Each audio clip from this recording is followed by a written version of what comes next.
সাবধানে যাস কিন্তু মা। হ্যাঁ মা। এটা হলো তে, ইয়ঞ্জনা সুবিনের ছোট মেয়ে। আর এটা হলো সুগা, ইয়ঞ্জনা সুবিনের বড় ছেলে। আর সুগা একজন মাফিয়া। সুগা ইয়ঞ্জনা সুবিনের তের সাথে থাকে না, সে নিজের মেয়ের সঙ্গে থাকে। মাঝে মাঝে তাদের সাথে সে দেখা করে যায়। তুই কলেজে ঢোকার সাথে সাথে তোতে তোমার শত্রুতা তো আমার সাথে। তুমি আমার বোনের বই কেন চুরি করেছো? আমি কতবার করে বলবো আমি কারো কিছু চুরি করিনি। তো তুমি চুরি না করলে চুরিটা কে করেছে? হাজব তো। আর আমি চুরি করতে যাবোই বা কেন? কারণ তুমি আমাকে তোমার শত্রু ভাবো না। এই হেট তুমি, আমি তোমাকে কখনোই বলিনি হেটে। তাহলে তাহলে কি আজব তো। আমি আমি ইউনার বই চুরি করতে যাবোই বা কেন? জিসানের বাড়ি দেখে আশেপাশে স্টুডেন্টরাও তাদের দিকে আগাচ্ছে।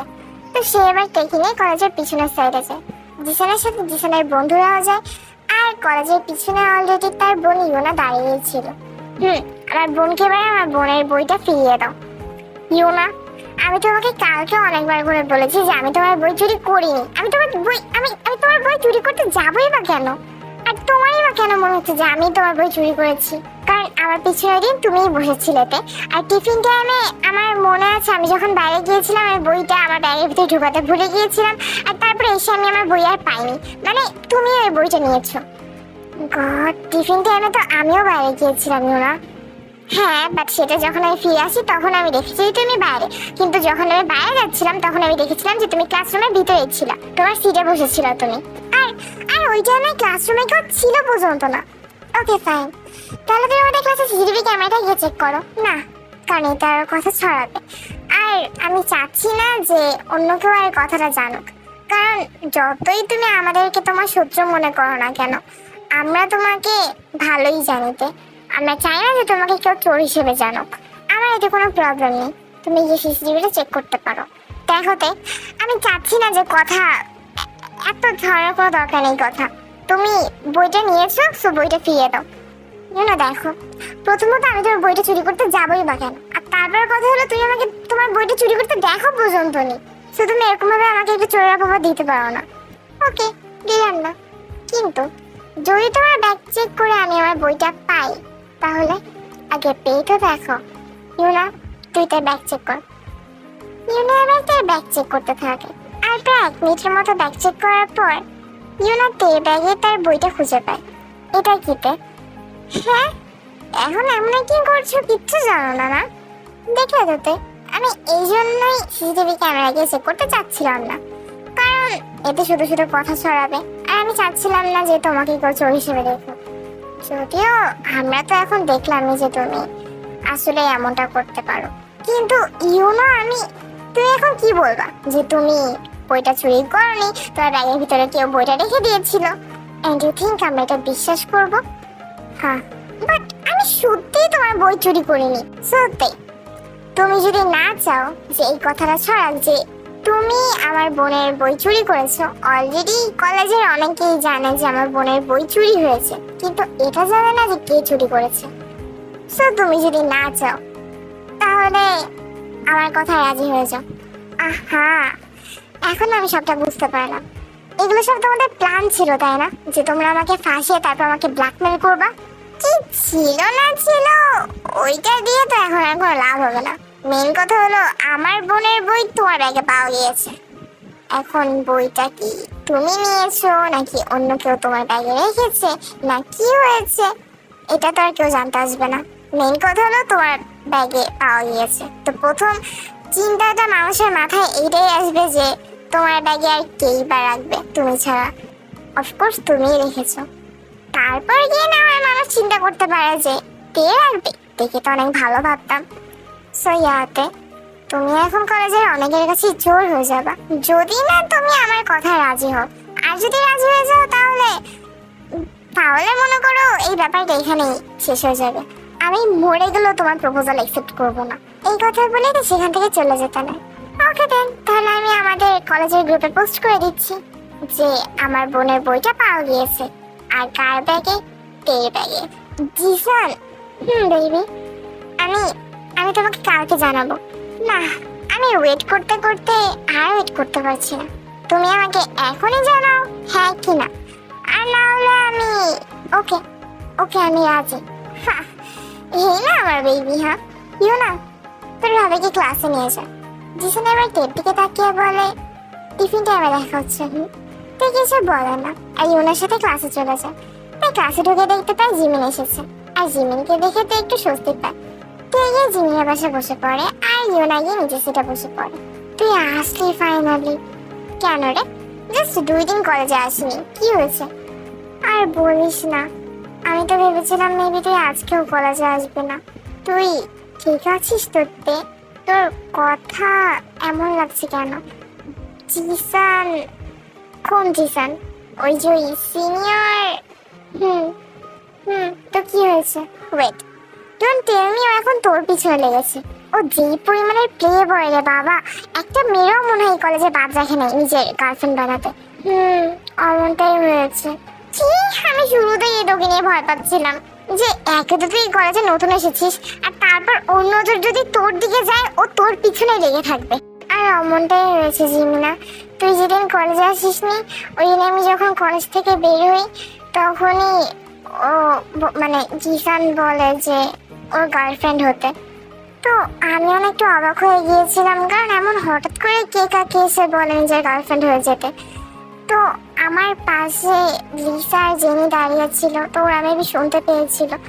তারপরে লিসা আর জেনি আমাকে জিসানের ব্যাপারে সবটা খুলে বলে যে যেহেতু তুই এই কলেজে নতুন এসেছিস তুই তো জানিস না। তারপর ওরা আমাকে বলে সবটা।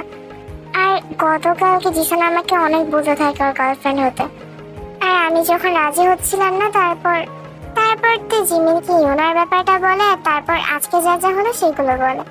কি পরিমাণে আজাইরা রে বাবা! আমি এখন কি করবো জিমিনা, তুই বল। মা যদি জানতে পারে মা আমাকে মেরেই ফেলবে। উফ, আসলে তুই আমাকে একবার এসব জানাবি না?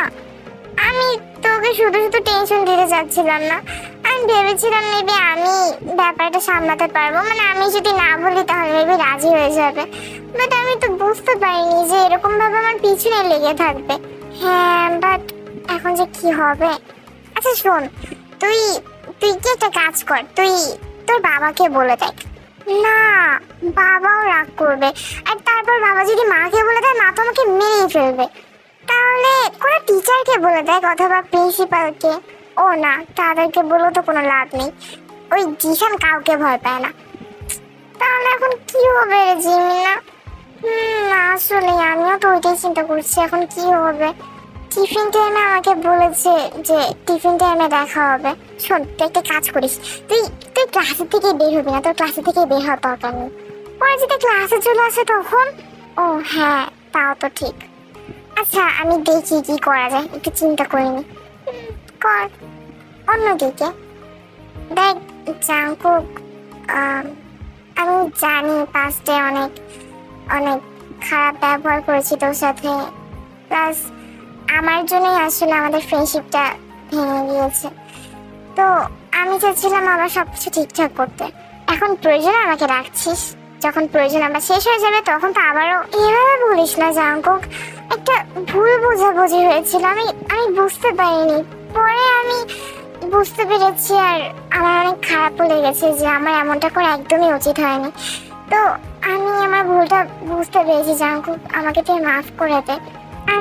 আমি আবার সবকিছু ঠিকঠাক করতে চাচ্ছি, আর আবারও আমরা আগে যেরকম ছিলাম, ফ্রেন্ড যেরকম ছিলাম, আমি আবার ওরকম হতে চাচ্ছি।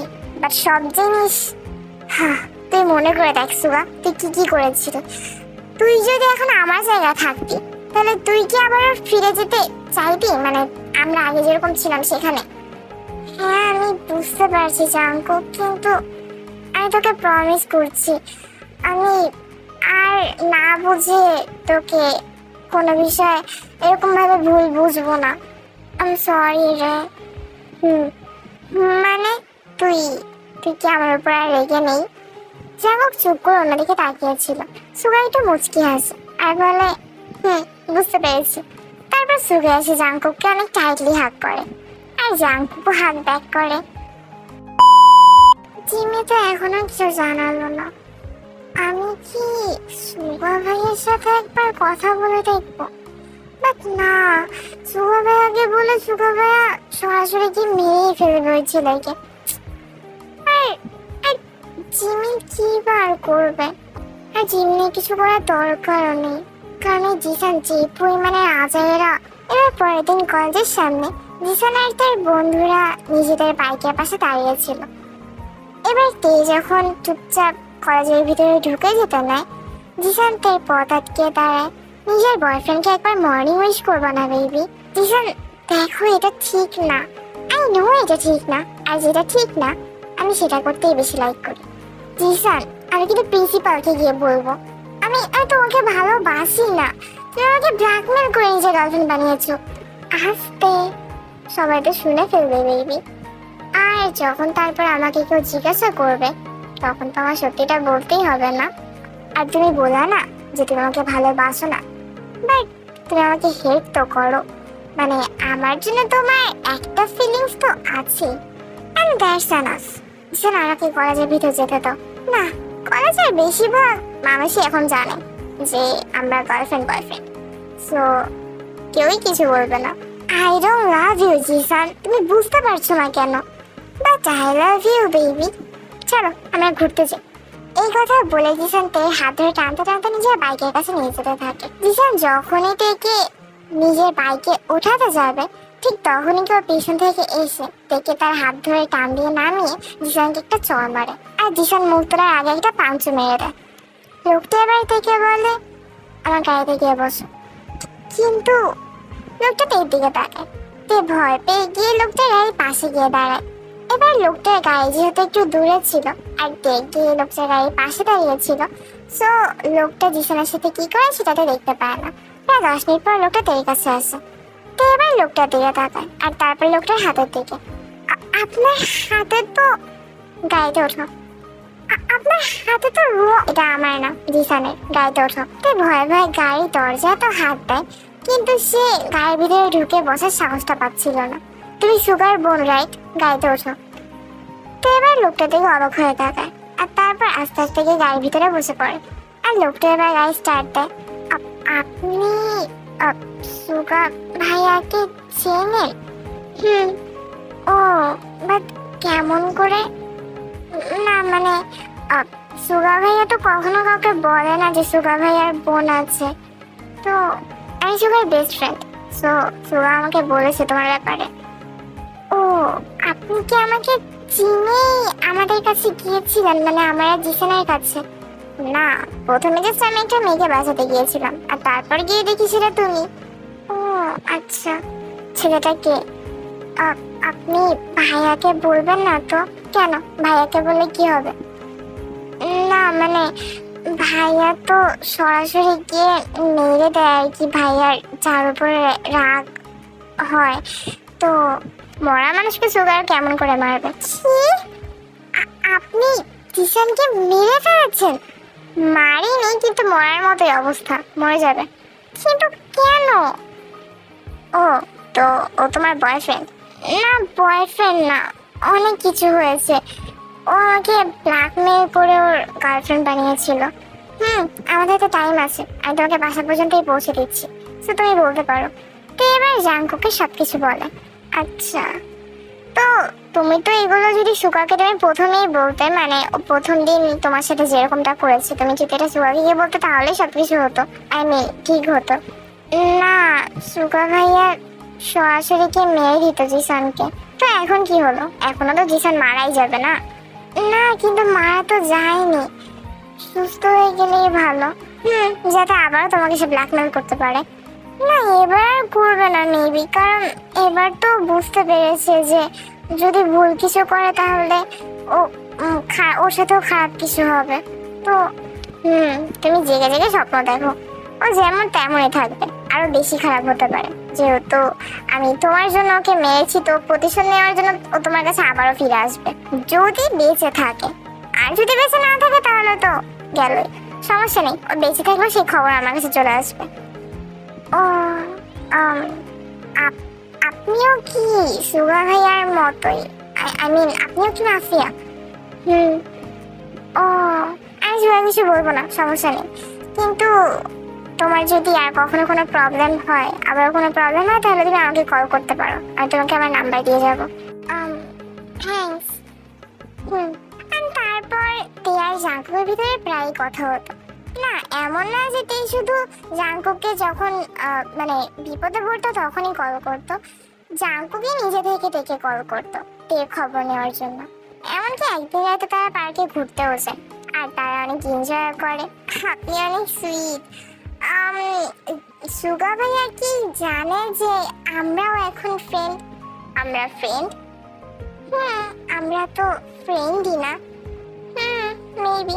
আর হ্যাঁ, সুগা জানে যে আমাদের কথা হয়, প্লাস আমরা আজকে ঘুরতে এসেছি এটাও জানে। তারা একটা রেস্টুরেন্টে বসেছিল, রেস্টুরেন্টটাতে তারা ছাড়া আর কেউই ছিল না। আর এটা জাঙ্কুকি করেছিল, সে আজকের জন্য রেস্টুরেন্টটা ভাড়া নিয়েছিল। হঠাৎ করে ইলেকট্রিসিটি চলে যায়। জাঙ্কুক এদিক ওদিক তাকাচ্ছিল আর ঠিক তখনই লাইট চলে আসে। আর তো দেখে জাঙ্কুক তার সামনে হাঁটু বেয়ে একটা রিং নিয়ে বসে। উইল ইউ ম্যারি মি তে? তুমি যদি বলো যে তোমার টাইমের দরকার, তুমি নিতে পারো তে। আমি তোমার জন্য ওয়েট করতে পারবো। তে মুচকি হাসে আর মাথা নাড়ে। ইউ উইল ম্যারি মি তে? তে এসে আবারও মাথা নাড়ে আর জাঙ্কুক থেকে রিং পরিয়ে তাকে জড়িয়ে ধরে আর তেও জাঙ্কুককে জড়িয়ে ধরে।